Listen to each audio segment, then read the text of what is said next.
Hey guys, this is Alejandro again with another YouTube video. Today I'm going to talk about how I made $60,000 in sweat equity in less than a month using the BRRRR method. This is in 2024. This is proof that you can still do the BRRRR method. For those who do not know what the BRRRR method is, it stands for buy, rehab, rent, refinance, and repeat. I believe it was created by David Green of the Bigger Pockets podcast. The term, essentially you're buying a rundown house, renovating it, renting it out to a tenant or tenants, and then refinancing it. So with that sweat equity that you created, you're pulling that money out and then hopefully receiving all the funds that you put in or more back, and then repeating the process again. It's a great way to grow a ton of rentals really quickly. Obviously, now with high interest rates, it's not as easily done outside of maybe like the Midwest. Going to the beginning of how I got in this deal, how I made so much money so quickly. I, at the time, was wholesaling, and I met a business partner. I'm not going to say his name, obviously, but he had reached out to me through Bigger Pockets because he'd seen me post there, and I was very active in the forums, and he wanted to meet with me. I met with him. I kind of told him what I'm about. I have these two houses. I'm hustling. I'm working longer and harder than most people. Selling myself, of course, like anybody should. He really liked me. He said, "Oh, I've been looking for somebody like you. Most people are very lazy." I'm like, "Yeah, I agree. That's true."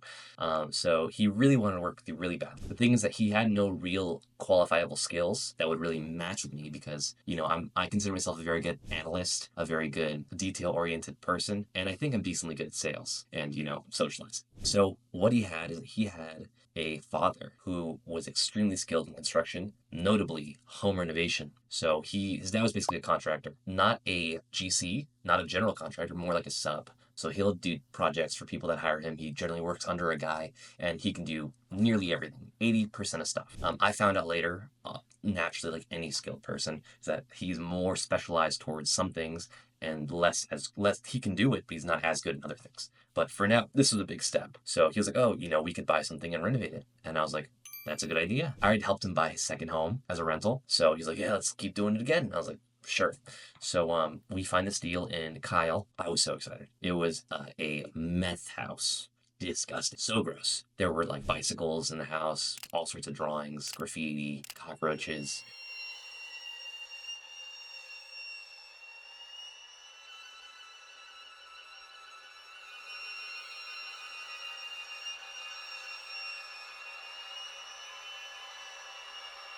Really, really, like nastiest that you could think. I remember we got it for $185,000 in Kyle, Texas, which is around 25 minutes from Austin. That is really cheap for the area. Most things there are not selling for anything less than 200,000, and this is also on the market. It is a smaller home. It was 3 bed, 2 baths, and it also had a garage that was converted to a room. Not permitted, of course, but nonetheless a converted garage. Yeah, so we bought that house, and really most of the renovation was just trash. I would say half of it was just trash. It was so full of stuff. We did multiple trips. We had a big 40-yard dumpster there, and we got all that stuff out. And then really it was mostly paint, drywall, a little bit of bathroom. We honestly left the original vanity. It was just so dirty.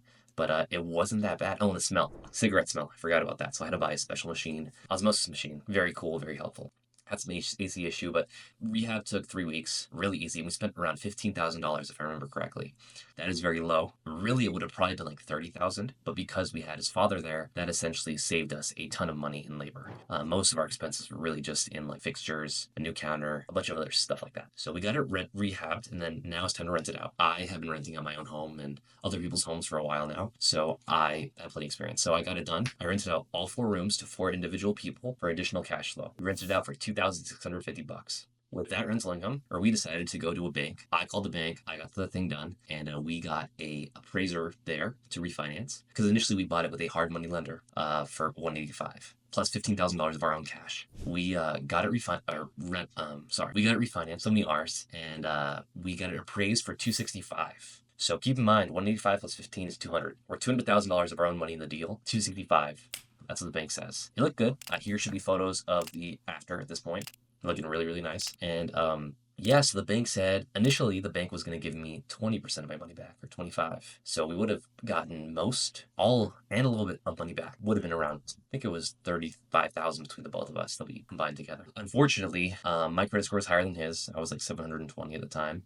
but it started dipping because I was wholesaling and my income was going like this. So naturally, I had to float some payments on my credit card. Those balances dipped my credit score below 700, 700 for the first time ever. It's not the end of the world. Obviously, I'm fine. I became fine because it was right in the middle of the refinance period. It ended up bumping me down in the totem pole. We had to secure an 8.1% interest only rate, and we had to leave 30% in the deal. So no longer 25 or 20. Very sad. I mean, looking back, like, that was a big mess up. Not obviously not my fault or anything, but you don't know these things going in, that they have like minimum thresholds or seasoning periods, and you gotta really ask and figure that stuff out. And of course, I didn't know, so I had to figure it out during or after, or right in the middle. So this basically meant that we got, I believe it was $19,000 back out of 35. So we didn't get all of our money back. We got like 60%, which isn't bad at all when you consider that the house was renting for $2,600 and the payment was $1,800 plus utilities like $200. It's cash flowing $600 a month like that, and it's nice and renovated. So if you think on a cash on cash return sense, it's pretty good. Like, it's definitely making a good return in its money, and I don't regret it at all. However, I do think we should have flipped it and sold it in the market. We would have probably made 20 to 30,000 and gotten all of our money back, which we could have used something else. But you live and you learn. I initially wanted to flip it more than rent it, but he really wanted to rent it. We were 50-50 partners. We both still own it to get today, and obviously we both made $60,000 in equity. But it was a great learning lesson.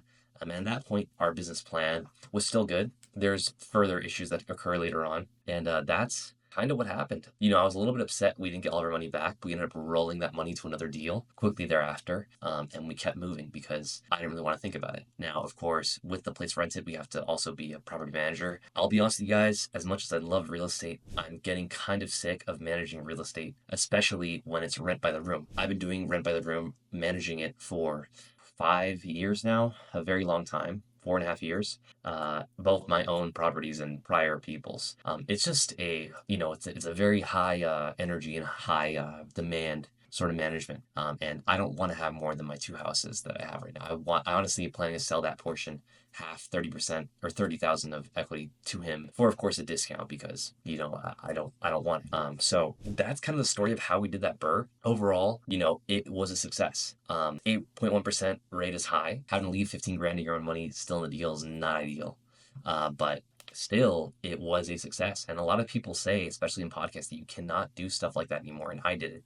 So this was my first time really seeing that I'm capable of doing what I've heard on podcasts. I knew I could buy a house, like, the system's kind of built to be able to do that. Obviously, I'm very frugal and hardworking, but that was the first time I'd seen that I can actually, like, literally force something to happen. I'm very much love control. When you can fully control the outcome of something, of course, based on comps, and I knew exactly what comps were going to be. It's great. That's the BRRRR story. Overall, very happy with the outcome. And we ended up moving that money to a flip, and I'll be sure to talk about that flip soon. And I'll post another video very soon about that flip, about the rise and fall of that partnership. So stay tuned, and I will talk to you guys soon.